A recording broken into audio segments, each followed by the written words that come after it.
வாயிலே பிரேட்டின் வழியாக தேவநாமம் மகிமைப்படுவதாக. உங்களையும் வெல்கம் பண்ணுறேன். பிரியமானவர்களே, நாம் இன்று பார்க்க போகிற பகுதியில் கிறிஸ்தவ வாழ்க்கையில் நாம் 2 விதமான மக்களை பற்றி பார்க்க போகிறோம். முதலாவது வகை ஆண்டவரை பற்றி. ஆண்டவர் என்னோடு பேசுகிறாங்க, என் பாவங்களை உணர்த்துறாங்க, என்னை வழி நடத்துகிறாங்க அப்படி சொல்கிறவங்க. 2வது வகை அவங்களும் கிறிஸ்தவங்கன்னு சொல்லுவாங்க, ஆனால் ஆண்டவரோடு உள்ள முதல் சொன்ன அனுபவங்கள் எதுவும் இல்லாமல் உலகத்தின் பாவங்களுக்குட்பட்டு ப்ரேயர் பண்ணுறது, பைபிள் வாசிக்கிறது, சர்ச்சுக்கு போகிறதுன்னு எல்லாம் கடமைக்கான ஒரு வாழ்க்கையாக பின்பற்றுறவங்க. எல்லாரும் இல்லைங்க, குறிப்பிட்ட சிலர். அதாவது முதலாவது உள்ளவங்க ஆண்டவரோடு கூட சரியான ஒரு தொடர்பில் இருக்கிறவங்க. 2வது வகை எப்படி தெரியுமா? ஆண்டவரோடு எப்படி தொடர்பு கொள்ளணும்னு தெரியாமல் அப்படியெல்லாம் இல்லை அப்படின்னு நினைக்கிறவங்க.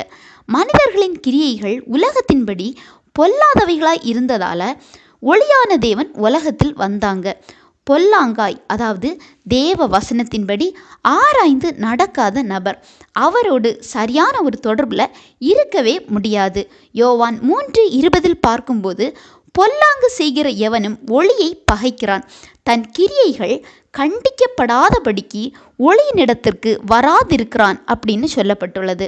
அதாவது ஒளியாகிய தேவனிடத்தில் சரியாக வராத நபரின் கிரியைகள் ஆண்டவரால் கண்டிக்கப்படாது. அடுத்த வசனத்தில் சத்தியத்தின்படி செய்கிறவன் ஒளியினிடத்திற்கு வருகிறான்னு சரியாக வருகிற நபரை பற்றி சொல்லப்பட்டுள்ளது. பிரியமானவர்களே, நாம் இதில் எந்த வகை? ஆண்டவர் மீது, அவர் சத்தியத்தின் மீது ஒரு மனிதன் இணையும் போது தான் நாம் ஆண்டவரோடு இணைக்கப்படுகிறோம். அப்போது தான் ஆண்டவரோடு ஒரு தொடர்பு உண்டாகிறது. அதாவது நீங்கள் முதல்ல இடம் கொடுக்கணும், வசனத்தின்படி செய்ய வேண்டியதை செய்யணும், விட வேண்டியதை விடணும். இதுதான் எனது நியாயப்பிரமாணம்.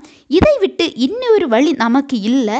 வேத வசனங்கள் அனைத்தும் உண்மை என்பதை விசுவாசிக்கணும். முதல்ல நமது வாஞ்சியை தான் ஆண்டவர் பார்க்கிறார். நாம் எப்பேற்பட்ட பாவிகளாய் இருந்தாலும் பாவத்தை விடணும், ஆண்டவருக்கு ஏற்றபடி இருக்கணும் என்ற ஏக்கத்தோடு கூடிய ஒரு ஜெபம் போதும். அவரோடு நீங்கள் இணைக்கப்பட நீங்களும் ஆண்டவரின் சகல காரியங்களும் ஆண்டவரால் நடத்தப்படுவீங்க. உங்கள் ஒவ்வொரு காரியங்களையும் ஆண்டவர் வழி நடத்துவார். ஆண்டவர் தாமே இந்த வசனங்கள் மூலம் உங்களை ஆசீர்வதிப்பாராக.